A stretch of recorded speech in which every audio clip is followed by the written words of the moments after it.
And here we go. Today's video, we're going to be discussing 5 awesome, incredible tips to get you from a beginner to an intermediate snowboarder. And we're going to be discussing a little bit of everything, so make sure you stay to the end.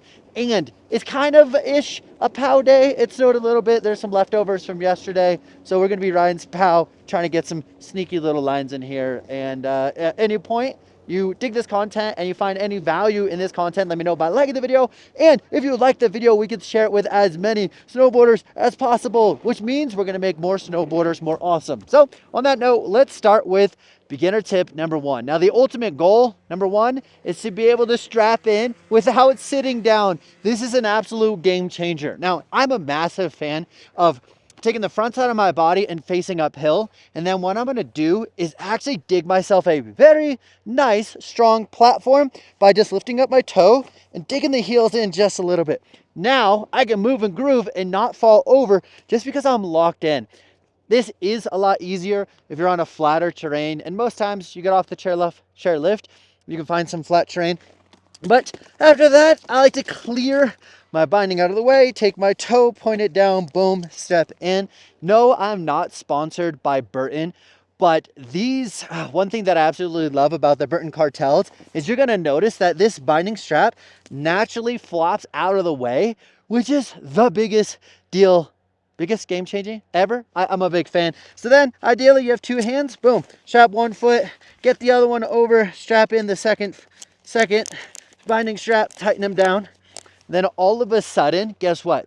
You don't have to get your butt wet and have a wet butt for the rest of the day. And more importantly, guess what? I'm ready to rock and roll. I can go snowboard. So that's going to be tip absolute number 1. If you could just start your day off by standing up, riding and vibing, how sick is that? Pretty cool, right?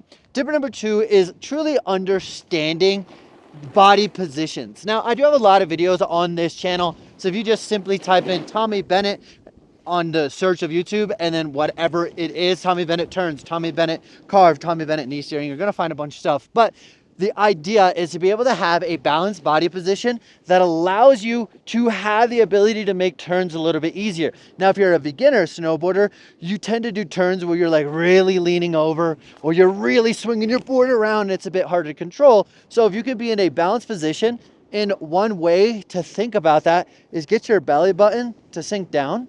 And as my belly button sinks down, I have my knees bent. Already, I'm going to be in a better position because I can stand up, sink down. I'm in an athletic position, and that does allow me to handle this weird bumpy terrain right from the get-go. I'm already feeling good if you can get used to just sinking your belly button down. Now, obviously, if you don't snowboard every day, your legs are going to fatigue, and that's where it's important to just take your time, breathe, and make sure that at the end of the day, you are having fun, because that's the goal of snowboarding, right? So belly button sink down. And then as those body positions, 2 things I wanted to add. 1, I want my shoulder to point in the direction of intended travel. If I want to go to the right, why would I allow my shoulder to go to the left? It's a contradiction. So if I want to go to the right, and I'm going to demonstrate here, I want to go this way.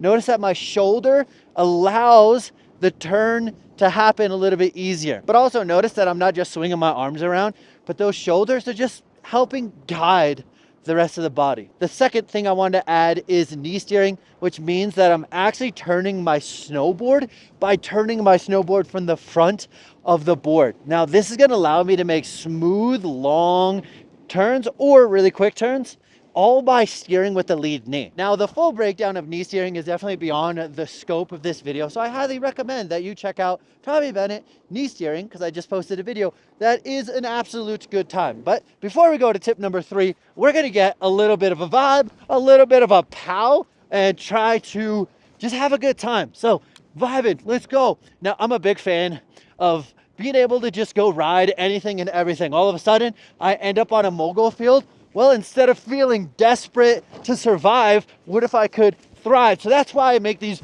that's why I make these videos, because I want you to have the ability to literally play, whether it's in the park, in the trees, in these moguls, as I'm absolutely cooking through these things. Oh man, this is like the wild. I did not expect this, but obviously a good, okay, we're gonna cook, Go fast, okay, boom, boom, boom. Oh, Oh, okay, well, okay. I'm not gonna lie. That was fun, sketchy fun. And one of the biggest struggles I have on my snowboard, on like a personal level, is that I had 2 hip surgeries and riding POW is the absolute worst thing for me. But more so when I lean back like this, it will absolutely wreck me. And I started to feel that. But going back to, I create this content because I want you to have that total freedom to go ride the trees because they look fun, to go ride the moguls and have a good time because it's fun, right? If we can snowboard, have fun, that is absolutely the goal here. Like, it's just so much fun. And tip number 3, now this one's a little challenging and I admit it's not for everyone, but the absolute goal is to snowboard more. Being able to get more practice, more mileage on your snowboard is going to significantly improve your skill, hands down. If you can just go from open to close more often, get more runs, more time on your snowboard, you're going to become way more familiar with the small little fine motor skills of snowboarding. You're going to build up your endurance, you're going to develop this skill, and overall you're going to be able to just be a better snowboarder. Okay, great, Tommy, that's awesome, that sounds great, but how do I actually do that? Well, a couple ways to do that is buy a season pass. Buying a season pass makes your per day rate a lot cheaper. So instead of going 5 times, if you can even just go 10 times, you're going to save a lot of money because you don't have those repeatable hard costs, right? That would be the absolute goal. Plus, if you actually, we're going to get a cool little shot here. Boom, boom, boom, boom. Plus, it also incentivizes you to go more. So I buy a pass. I'm like, all right, well, I need to probably justify my pass. I think I took a wrong turn. I did. I took a wrong turn, but we're fine. We're going to make this work.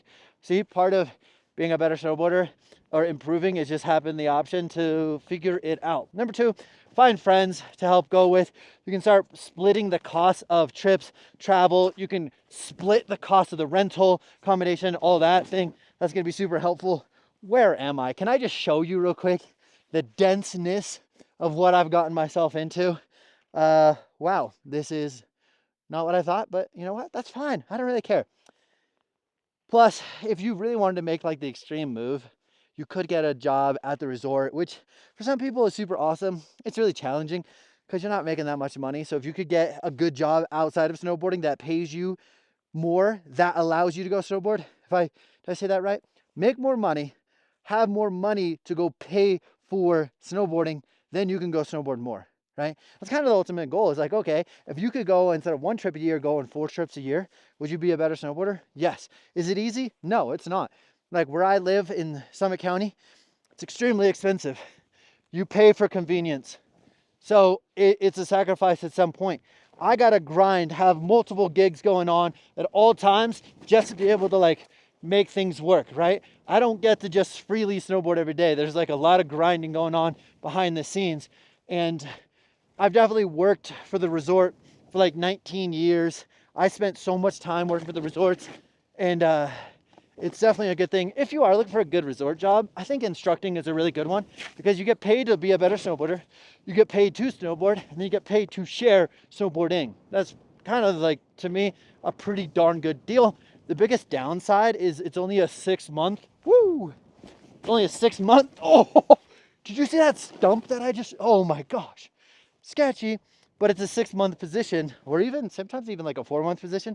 She's like, oh my god, I love life, this is the best gig job ever, for only half the year, and then the rest of the year you're like a sad emoji. If you got any suggestions, comment down below. How the heck do we able to help people go snowboard more? The more you snowboard, the better you get. How can we help people do that? Tip number 4 is riding with intention and trying to improve. Now, I know this step/tip is not for everyone because some people just want to go snowboard, go vibe, go free ride, totally get it. If that's you, skip to the next tip. But I love being able to ride with intention, meaning, okay, I'm going to intentionally practice keeping my belly button for the entire run. Okay, how does that change things? Does it make it easier? Does it make it worse? Okay, cool. Now I'm gonna spend an entire run thinking about, okay, where's my lead shoulder? Is this helping or hindering me? Where is that? If I ride with intention, you're gonna expedite the likelihood of getting better, right? Because if you're just kind of like moseying and then now I'm developing this bad habit, hello,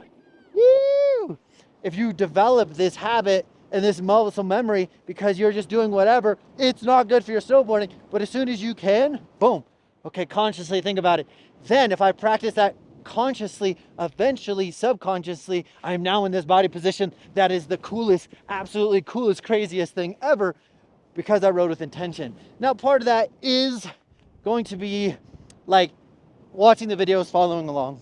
That is hiring an instructor or taking lessons. That is coming to join one of my programs, whether it's, I do have an online course, I do have in person. So either way, being able to get feedback, get improvement, have intention, that is going to be an absolute game changer for your snowboarding. And then if you've put in that groundwork, that fundamentals, all of a sudden, as you've witnessed today, if you have the fundamentals, I can go do whatever I want, nearly, let's just call it nearly, whatever I want, when I want, because I have put in that work. Now, if you do the same thing, spend, you know, a lot of time just putting in the work, all of a sudden you get to reap the benefits later. Wouldn't that be nice? Heck yeah, it's nice. You're like, I want to go now, open up the opportunity to go heli riding, heli boarding. What if I want to go down to New Zealand and go have the sickest day ever, or go to Chile or do a frontside 360? That was terrible. But if I have all this skill, all of a sudden, all this freedom comes from it. That is the absolute goal. So to be a better snowboarder, practice with intention. And beginner tip number 5 is try new things. This is actually probably one of the things that held me back the most when I was progressing my own snowboarding, is I would do the same run, same thing every day, over and over and over. And yes, I got good at a couple things, but I think being able to do different things would make me a more versatile rider and give me a broader skill. And then eventually, yes, I should absolutely like refine certain skills and get better at those skills. But it's also pretty important just to have the adaptability. But something that I've never really talked about on this channel is when you do a lot of different things, you develop a lot of different skills, but it also really allows you to figure out what you like to do. I personally like riding park a lot, which I missed the park because I was on that catwalk, but I really love riding park. And I love riding like freestyle on the mountain and doing tricks and doing stuff, as you've seen me pop a random 360. So the more different things you can do, the more those skills cross-reference for each other, but at the same time, you can really identify, what do you love? All of a sudden you love moguls and you have the best time at moguls, go ride more moguls. I have an idea. Check this out. Oh, you're probably gonna steal it, right? I have an idea for an app. I don't have $100,000 to make an app that I want to.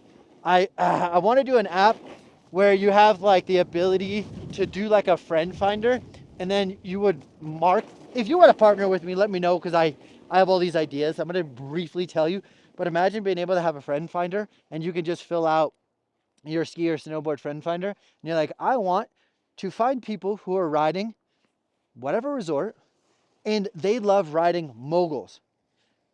Because one of the biggest struggles that I have finding friends is a lot of people don't like to do what I do, and I don't like to do what they do in terms of riding styles, features, or whatever. So then it's just not a compatible match, right? But if I could have an app that's like, I love riding moguls, and I'm going to find the 3 dudes on this entire mountain that love riding moguls, we should be connected and having the greatest day riding moguls. Now, I use moguls intentionally because there's not a lot of people like moguls, so I think it's a pretty good example. But that would be cool, right? Now, I do have a friend finder on my Discord channel that's going to be linked down below. If you just want to like meet and greet people, you could do that. Now, it's not the most sophisticated app finder, but it is something if you are looking for friends and kind of like vibe and stuff. But that is going to be our tips. We are going to do a backside 180 into POW. It's just so fun, right?